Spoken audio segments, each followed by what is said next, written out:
పురస్కరించుకొని ఈరోజు శ్రీ వినాయక ఫౌండేషన్ మధ్యంలో కీర్తిశేషులు చల్లాకుల ఈశ్వరమ్మ గారి ప్రథమ వర్ధంతి సందర్భంగా వాళ్ళ కుమారుడు హైదరాబాద్లో ఉంటాడు.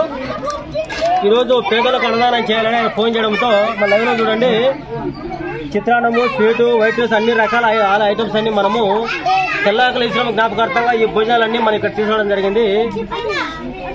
ఈరోజు ఈ మొదటి సంవత్సరం సందర్భంగా ఆమె ఆత్మ ప్రశాంతంగా ఉండాలి, వాళ్ళ కుటుంబానికి ధైర్యం ఇవ్వాలని ఎంతో మందికి ఈరోజు అన్నదానము ఆమె తరఫున చేస్తున్నాము. వాళ్ళ కుటుంబం చల్లగా చూడాలని ఆమెను కోరుకుంటున్నాను.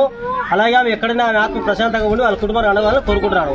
శ్రీ వినాయక ఫౌండేషన్ కి సపోర్ట్ చేసి ఇటువంటి కార్యక్రమం నిరంతరం ప్రయత్నం చేస్తుంటాం. అన్నదాత సుఖీభవ. Thank you.